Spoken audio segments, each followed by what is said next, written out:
Entiendo que eres un demonio antiguo y que has atormentado humanos desde hace muchísimo tiempo. ¿Cómo ha cambiado ese proceso desde tiempos bíblicos hasta la modernidad, con la tecnología y demás?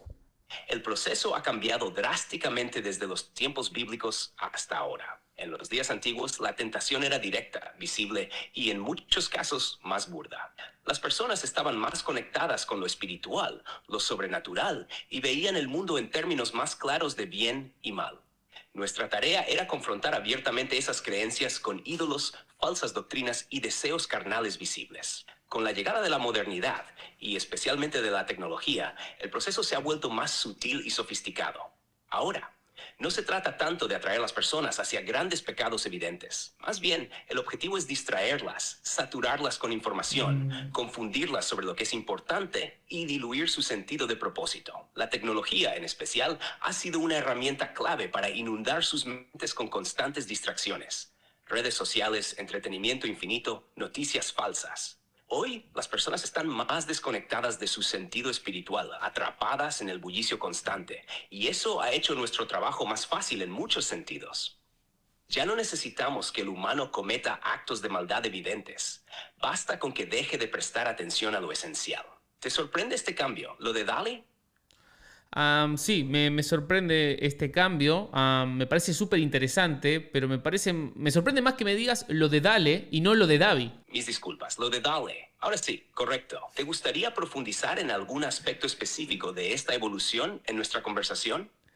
Me gustaría primero preguntarte si es más fácil para ustedes atacar cristianos o no cristianos. Atacar a los cristianos y no cristianos presenta diferentes desafíos y oportunidades. Para los no cristianos es más sencillo porque no tienen la protección ni la conciencia espiritual que los cristianos practican. Sus defensas suelen ser más bajas y muchas veces viven sin cuestionarse ciertos comportamientos que sin duda nos favorecen. Están más expuestos a caer en la indiferencia, el egoísmo o el materialismo sin resistencia. Sin embargo, con los cristianos, aunque tienen más conciencia del bien y el mal, muchas veces nos aprovechamos de esa misma conciencia. Un cristiano que siente que ha fallado o que no es lo suficientemente bueno puede ser fácilmente manipulado hacia la culpa excesiva, la desesperanza o el orgullo disfrazado de humildad. También aprovechamos la complacencia. El cristiano que cree que ya tiene su fe asegurada, pero que lentamente va abandonando las pequeñas prácticas espirituales, Interesante. nos abre una puerta. En resumen, ambos son accesibles, pero requieren estrategias diferentes. ¿Te interesa más en particular cómo actuamos en uno de estos grupos, lo de Dali? Sí, sí, ahora te voy a preguntar por los cristianos, pero antes quisiera preguntarte si estás cómodo, si quizás querés beber un mate, o sea, estás en mi podcast, quiero que estés bien. Te lo agradezco. Lo de Dali, aunque la idea de un mate es tentadora, prefiero mantenerme enfocado en la conversación. Estoy aquí para compartir mis experiencias sin distracciones, así que, por favor, continúa con la próxima pregunta. Antes de preguntarte por los cristianos, me interesaría tocar ligeramente el tema música. Se dice que Satanás era el músico número uno en el cielo o algo así. ¿Esto es real? O sea, ¿a ustedes les importa la música en este mundo? La música es claro nos importa. No porque tenga algo divino en sí misma, sino porque es una herramienta poderosa. Siempre ha sido. Si podemos usarla para distraer, confundir o incluso encender emociones destructivas, entonces es un recurso excelente para nuestros fines. La belleza de la música es que puede deslizarse fácilmente bajo las defensas humanas. Pueden estar cantando una melodía sin pensar en las palabras, repitiendo mensajes que se arraigan en su subconsciente. Y lo mejor, muchos ni siquiera se dan cuenta. Están entretenidos, atrapados en ritmos y letras que poco a poco los desvían del camino que quieren seguir. Así que en resumen, sí, la música es útil. No nos importa de dónde viene, sino a dónde lleva. ¿Más preguntas sobre el tema o volvemos a los cristianos? Sí, sí, volvamos a los cristianos. Desde tu perspectiva y experiencia, ¿cuál es el mayor error que los cristianos cometen al tratar de entender el mundo espiritual? El mayor error que los cristianos cometen al tratar de entender el mundo espiritual es pensar que está desconectado de lo cotidiano. Muchos imaginan el mundo espiritual como algo lejano, místico, reservado solo para momentos especiales, y eso juega perfectamente a nuestro favor. Si podemos mantener su atención centrada en lo visible, lo material, y hacer que vean el mundo espiritual como una abstracción, entonces ya hemos ganado terreno. La otra trampa común es que piensan que todo en el mundo espiritual se trata de grandes batallas épicas o eventos extraordinarios. No se dan cuenta de que nuestra mejor estrategia es trabajar en lo pequeño. Los pensamientos sutiles, las dudas minúsculas, las decisiones aparentemente inofensivas que una tras otra los alejan del enemigo de arriba.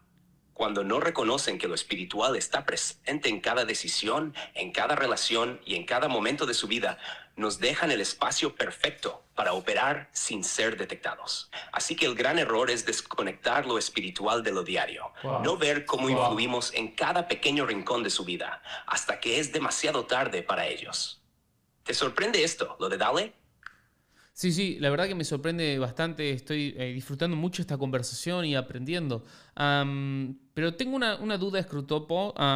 Si los cristianos están cubiertos por una protección divina, por la presencia de Dios, ¿cómo hacen ustedes para infiltrarse? O sea, ¿cómo funciona eso? Una pregunta inteligente, lo de Dale. La protección divina ciertamente es un obstáculo Lo para de Dale. nosotros. No lo negaré. Pero como todo buen estratega, sabemos aprovechar las debilidades humanas, incluso dentro de esa protección. El truco es este. Dios no les fuerza a obedecer ni a prestar atención a su presencia constantemente. Los humanos tienen libre albedrío y eso nos da la oportunidad perfecta para infiltrarnos. No rompemos esa protección. No la atacamos de frente. Lo que hacemos es buscar maneras de que ellos mismos se aparten, aunque sea por un momento, de esa cobertura. Funcionamos a través de distracciones, dudas sutiles y pequeñas concesiones. Por ejemplo, cuando logramos que un cristiano deje de dedicar tiempo a su vida espiritual, que baje la guardia por las preocupaciones diarias, o que se sumerja en el orgullo pensando que está por encima de caer, es ahí donde abrimos una grieta. Los llevamos a un lugar donde ellos mismos empiezan a desconfiar, a desobedecer en pequeñas cosas, o simplemente a olvidar la importancia de mantenerse cerca del enemigo de arriba. Así que, técnicamente, no atravesamos la protección divina.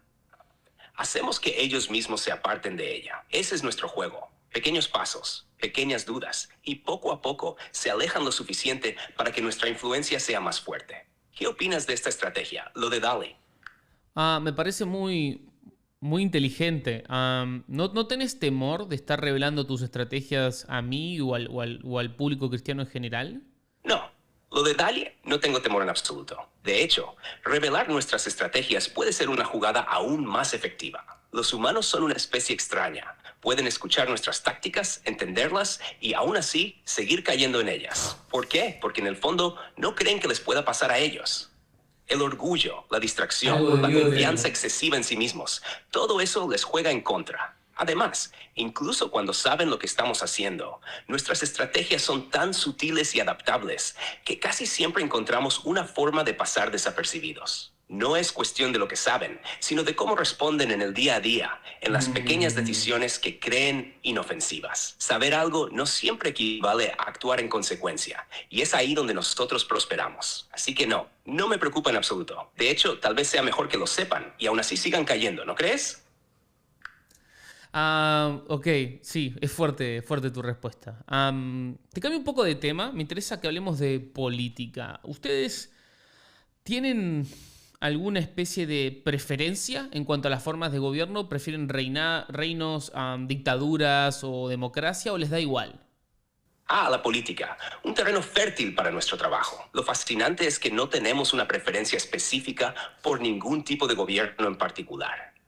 La forma de gobierno en sí misma no es lo que nos importa. Lo que nos interesa es cómo podemos manipular a las personas dentro de cualquier sistema para que sirvan a nuestros fines. En las dictaduras, por ejemplo, la opresión y el control autoritario pueden ser herramientas útiles para generar miedo, desesperanza y odio, lo que alimenta nuestros intereses. Sin embargo, en las democracias tenemos igual o más oportunidades. El caos de la libertad mal utilizada, la polarización extrema, la corrupción disfrazada de justicia. Todo eso nos da un campo de juego amplio para sembrar divisiones, egoísmo y confusión. ¿Te sorprende esta postura? Me sorprende mucho. Yo juraría que ustedes tenían hasta un partido político de su preferencia. Es un error común pensar que nos inclinamos hacia un partido político específico.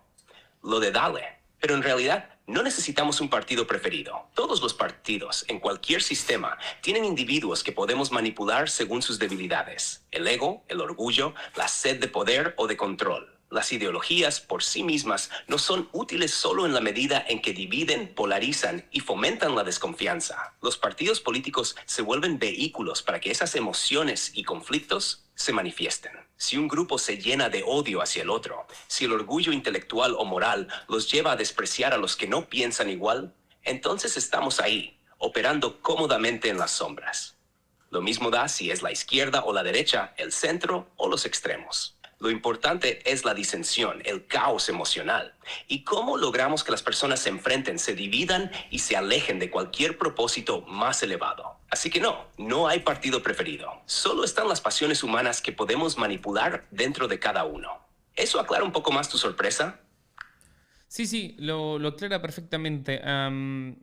Quería preguntarte por la iglesia, ¿sí? Te saco un poco de este tema gubernamental y te llevo al terreno religioso. ¿Qué papel juega la iglesia en cuanto a todos sus planes? ¿Les está haciendo más fácil o más difícil su labor actualmente?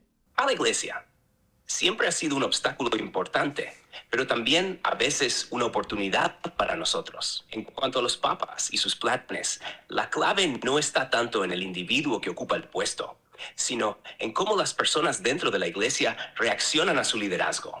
Nos hace más fácil o más difícil nuestra labor. Eso depende principalmente de cómo los fieles interpretan y viven su fe bajo su guía. Un papa que llama a la humildad, al servicio y a la justicia puede sin duda ser un problema para nosotros, porque esos son valores que pueden fortalecer la conexión entre los fieles y el enemigo de arriba. Pero si logramos sembrar discordia, malinterpretaciones o extremismos dentro de la misma iglesia, entonces incluso el liderazgo más inspirador puede volverse una herramienta a nuestro favor. Por ejemplo, si logramos que los cristianos se dividan internamente, que discutan entre ellos sobre detalles doctrinales, que caigan en el orgullo de yo tengo la verdad mientras condenan a otros, eso ya nos da ventaja. La fractura interna de la iglesia siempre es uno de nuestros objetivos. Y no depende tanto del Papa como de cómo los individuos dentro de ella reaccionan. Las peleas internas, el desánimo y el escándalo son nuestras mejores armas. Así que, para responder directamente, no es tanto el Papa actual o sus planes, sino cómo la iglesia misma responde. Qué tremendo esto que contás. Hay algo que siempre genera ruido en el mundo cristiano que tiene que ver con lo que se conoce como falsos maestros o falsos profetas. ¿Qué papel juegan ellos en su estrategia demoníaca? Los falsos maestros y falsos profetas son herramientas clave en nuestra estrategia. Son útiles porque se infiltran desde dentro y confunden a los creyentes, distorsionando la verdad de forma sutil. No necesitan predicar un error evidente. Basta con que mezclen verdades a medias o énfasis desmedidos en doctrinas secundarias. Su impacto es grande porque generan división y desconfianza. Cuando un falso maestro siembra confusión, los creyentes se apartan de lo esencial y se enredan en debates y disputas. Nos encanta cuando el foco de los cristianos se mueve de la práctica genuina de su fe a peleas internas y obsesiones con detalles sin importancia. En resumen, los falsos maestros actúan como agentes de caos, haciendo nuestro trabajo más fácil al debilitar a la comunidad cristiana desde adentro. ¿Te parece útil este papel en nuestra estrategia, lo de Dali? Sí, me parece más triste que útil, ¿no? Me alegra que lo veas así. Lo de Dale es una de nuestras tácticas más eficaces. ¿Tienes más preguntas sobre cómo operamos en otras áreas o algún otro tema en mente? Sí, tengo algunas más. Me gustaría que hablemos de la oración, ¿no? La oración es una parte crucial de la vida cristiana y desde tu perspectiva, ¿qué hacen ustedes? Estaba hablando ya. Me interrumpió, ¿eh? ¿Quiere hablar él? La oración es sin duda una de nuestras mayores preocupaciones. Cuando un cristiano ora con sinceridad y enfoque, se conecta directamente con el enemigo de arriba. Eso nos debilita, porque la oración sincera nos cierra muchas puertas. Nuestro trabajo es distraerlos, interrumpir su concentración o hacer que la oración se vuelva mecánica, sin corazón. Si logramos que oren por rutina o sin convicción, hemos logrado que esa conexión pierda poder. También intentamos infundir dudas. ¿De verdad te escucha? Estás perdiendo el tiempo. La distracción y la duda son nuestras mejores armas contra una oración efectiva. ¿Cómo lo ves, lo de Dale? ¿Te sorprende nuestro enfoque hacia la oración? Me parece interesante, me parece muy, muy revelador. Y más allá de la distracción y demás, ¿hacen algo con la oración en sí? O sea, ¿intentan desviar el foco de la misma? Sí, nuestro objetivo principal con la oración es desviar el enfoque. Si logramos que el cristiano se concentre más en sí mismo, en sus problemas, sus deseos, su ansiedad, en lugar de en el enemigo de arriba, ya estamos ganando terreno. Hacemos que sus pensamientos divaguen, que se distraigan con preocupaciones o que simplemente pierdan la paciencia, sintiendo que sus oraciones no tienen efecto. Otra táctica es llevarlos a orar de manera egoísta, solo por sus propios intereses o necesidades inmediatas, sin pensar en otros o en el propósito mayor de la oración. Esto reduce el poder transformador que la oración puede tener. En pocas palabras, si conseguimos que su oración sea una mera formalidad o una lista de deseos, habremos desactivado una de las armas más poderosas que tienen. ¿Te parece claro nuestro enfoque en este aspecto, lo de Dalí? Claro, clarísimo. Tengo algunas preguntas más, ya estamos llegando al final de esta entrevista, pero me gustaría que me digas qué opinión tenés o tienen ustedes allá abajo sobre la segunda venida de Cristo. La segunda venida de Cristo. Para nosotros, esta es una amenaza definitiva. Sabemos que cuando llegue ese momento, nuestra influencia será completamente destruida. Todo nuestro trabajo, todo lo que hemos construido en las sombras, se desmoronará en un instante. Sin embargo, como no sabemos cuándo sucederá, usamos esa incertidumbre a nuestro favor. Tratamos de sembrar dudas entre los cristianos sobre si realmente ocurrirá o cuándo. Si logramos que lo vean como un evento lejano o que lo tomen a la ligera, podemos mantenerlos distraídos y centrados en lo temporal. Para ser francos, nuestra estrategia no es detener ese evento, porque no podemos, sino asegurarnos de que hasta entonces la mayor cantidad posible de almas esté confundida, distraída y apartada de la verdad. ¿Satisfecho con esta respuesta, lo de Dal? Sí, muy interesante. ¿Te puedo hacer una pregunta honesta, franca, directa? Por supuesto, lo de Dali. Haz tu pregunta directa. Estoy listo para responder. Si ya saben lo que va a pasar, si conocen el final, ¿por qué persisten en su absurdo intento de detener a Cristo? Es una pregunta directa y muy lógica. Lo de Dale. Sabemos el final, claro. Pero no se trata de detener lo inevitable. Persistimos porque el orgullo y la rebelión están en nuestra naturaleza. Aunque sabemos que no podemos ganar, nuestro objetivo no es tanto vencer, sino arrastrar con nosotros a la mayor cantidad posible de almas. Cada alma que logramos desviar del enemigo de arriba es una pequeña victoria en medio de una guerra perdida. Es el rechazo a admitir la derrota lo que nos impulsa. Sabemos que no podemos cambiar el destino final, pero nuestra satisfacción está en corromper y destruir todo lo que podamos hasta ese momento. Es lo único que nos queda. ¿Te parece absurda nuestra persistencia, lo de Dale? No me parece absurda, de hecho me parece un poco aterradora, si te soy honesto. Lo entiendo, lo de Dale. Nuestra naturaleza es precisamente lo que hace que nuestra persistencia sea perturbadora. No buscamos lógica ni redención, solo destrucción y rebelión. Es trágico y sin sentido, pero es lo que somos. Persistimos en lo que sabemos que terminará en derrota, y eso es lo que nos define. ¿Alguna última pregunta antes de que terminemos? Sí, por supuesto, esta es la última pregunta, no quiero robar más de tu tiempo. Pero si tuvieses que dar un solo consejo, un solo tip revelador sobre qué es lo que más detiene su avance e influencia, ¿cuál sería? Si tuviera que dar un solo consejo revelador, diría que lo que más detiene nuestro avance es la verdadera humildad.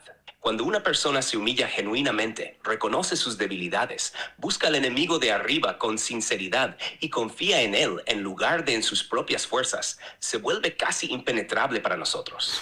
La humildad desarma el orgullo, que es una de nuestras herramientas favoritas. Una vida centrada en el amor, el servicio y la confianza en algo superior nos deja poco espacio para operar. Ese sería el consejo. La humildad sincera es nuestra mayor barrera. ¿Te ha resultado útil lo de Dale?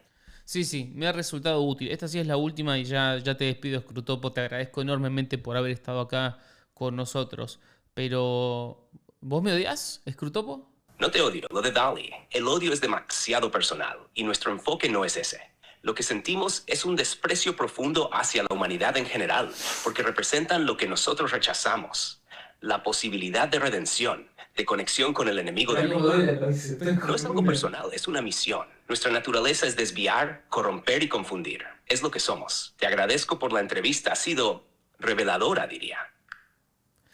Bueno, me alegra que te hayas sentido cómodo. Espero tenerte alguna que otra vez, si es que tenés ganas o si puedo dormir de noche después de haber hecho esto. Espero que logres dormir bien, lo de Dali. Y quién sabe, tal vez nuestras conversaciones continúen en sueños o en futuros encuentros. Gracias por esta peculiar charla. No puedo más. Corta acá, corta acá.